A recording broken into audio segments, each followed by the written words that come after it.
तो दशरथ ने जाके जवाब दिया कि कही तुम आज का तो भैया को भर में लेती हो।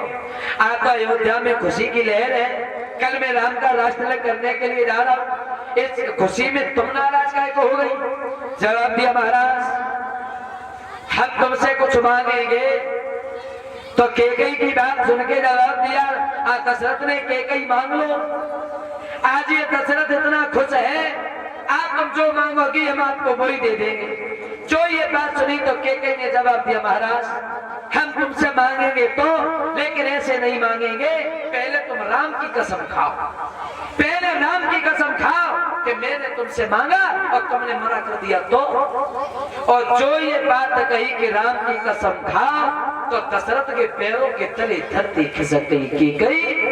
आज मुझे मालूम पड़ गया कि इस अयोध्या के ऊपर कोई न कोई आफत आने वाली है।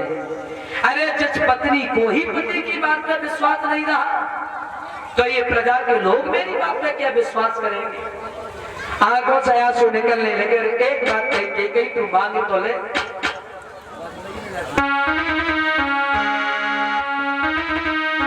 रोते हुए दशरथ ने एक बात कही कही कि रघुकुल रीति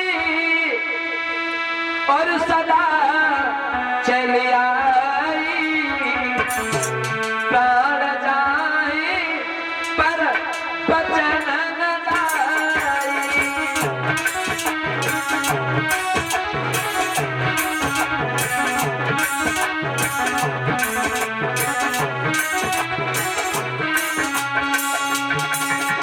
जवाब दिया मैं राम की कसम खा के कह रहा हूं कि कहीं तुम मांगो, अगर मेरे प्राण भी चले जाए तो देने के लिए मैं पीछे नहीं हटूंगा। और जो ये बात सुनी तो केकई ने जवाब दिया प्रभु कि मेरे कोई वरदान पिया। सुनो दशरथ कि मेरे कोई वरदान पिया और बहुत दिन पहले कोई वरदान पिया।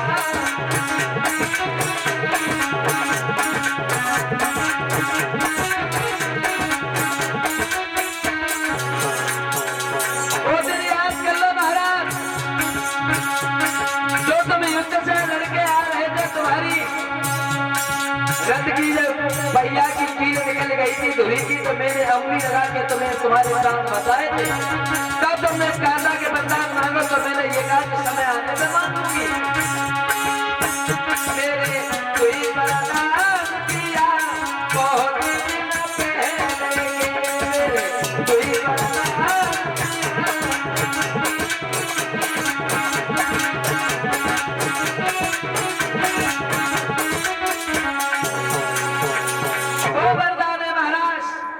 मौका लगा, आज मैं तुमसे मांग रही हूँ। दशरथ ने रोते हुए जवाब दिया केकई मांग लो। तो केकई ने जवाब दिया प्रभु अगर देना चाहते हो तो वरदान में हमें ये चाहिए। क्या चाहिए? तो केकई ने रोते हुए कहा महाराज वरदान में अगर देना चाहते हो तो पहले वरदान में राम के लिए 14 साल का वनवास और दूसरे वरदान में भरत के लिए 14 साल के लिए राजगद्दी। तापस भेष विशेष उदासी और 14 बरस राम वनवासी। देना चाहते हो तो ये दे दो। और जो ये बात सुनी कि राम को 14 साल का वनवास, दशरथ पछाड़ खा करके गिर पड़ी कि कई तूने 14 साल के लिए जो भरत के लिए राजगद्दी मांगी हम तुझे राजगद्दी दे देंगे, तेरे बेटा को राजा बना देंगे, लेकिन तू राम के लिए 14 साल का वनवास न मांग। दशरथ बहुत रोए। जब राम पास में आए तो राम ने पूछा केकई से मां पिताजी काहे को परेशान। केकई ने सारी बात बताई बेटा मैंने भरत के लिए 14 साल के लिए राजगद्दी मांगी, तुम्हारे लिए 14 साल के लिए वनवास मांगा। तो राम कहते मां तुमने बड़ा गलत किया, तुमने 14 साल के लिए वनवास मांगा। अरे मांगती तो 14 जन्म के लिए भी तुम वनवास मांग लेती पिताजी से। पूरी रात महाराज दशरथ पड़े पड़े रोते रहे। तीनों रानियां दशरथ के पास बैठ करके रोती रही। सुबह हुआ सुबह जब चलने के लिए राम तैयार भरे हैं बन की ओर, अयोध्या में जब खुशी की लहर थी दुख की लहर तोड़ गई भैया। राम कहते हैं कौशल्या से मैया कि बन जाता हूँ मेरी माँ, मेरी याद नहीं करना, बन जाता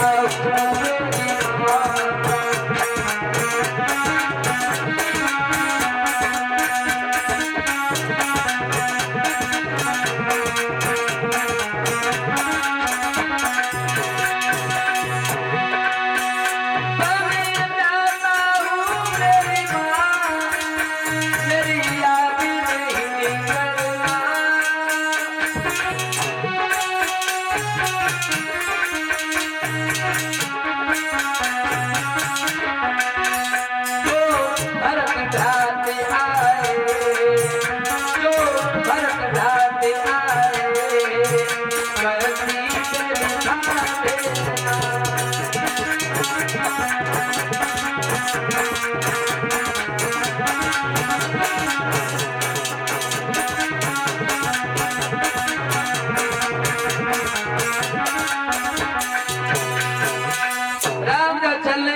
तैयार हुए तो सीता जी आ गई। सीता ने जवाब दिया प्रभु मैं बिना तुम्हारी सेवा के नहीं रह पाऊंगी। कौशल्या से विनती की, दशरथ से विनती की कि मुझे भी राम के साथ भेज दो। तो कौशल्या ने भी कह दिया कि तुम जाओ। लक्ष्मण रोने लगे, बोले भैया हम भी तुम्हारे साथ चलेंगे, मैं बिना तुम्हारे जिंदा नहीं रह पाऊंगा। तो राम ने समझाया भैया लक्ष्मण तुम घर पे रहो। बोले भैया बिना तुम्हारी सेवा के लक्ष्मण जिंदा कैसे रह सकता है। लक्ष्मण जब चलने को तैयार भये तो लक्ष्मण ने उर्मिला से पूछा उर्मिला तुम मेरे साथ चलोगी क्या। तो उर्मिला ने मना किया, एक बात कहिए प्रभु भक्त और भगवान के बारे में मैं बीच में दीवान नहीं बनना चाहती। तुम सेवा करने के लिए जा रहे हो प्रभु की, तुम सेवा करो, मैं 14 साल घर पे इंतजार कर लूंगी।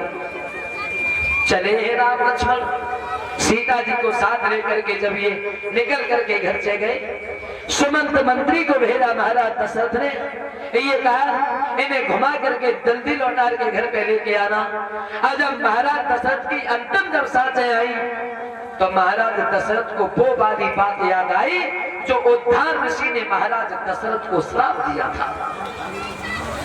अंतिम सांसों में उद्धार ऋषि की जब बात याद आई तो महाराज दशरथ कौशल्या की गोद में अपना सर रख करके बहुत रोए और एक बात कही, कौशल्या आज मुझे वो वाली बात याद आ गई।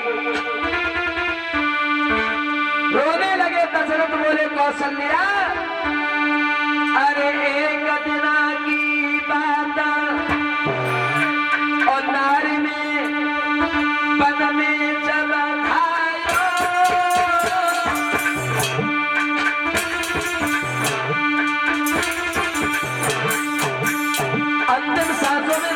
दशरथ समझाते कौशल्या मेरे पास अब ज्यादा समय नहीं है, लेकिन हम तुम्हें पुराण बताएंगे जो मैंने आज तक अपने दिल में छुपा के रखा। अरे एक दिना की बात नारी में जंगल में भागो और खेलन चलो शिकार नारी में आयो। अरे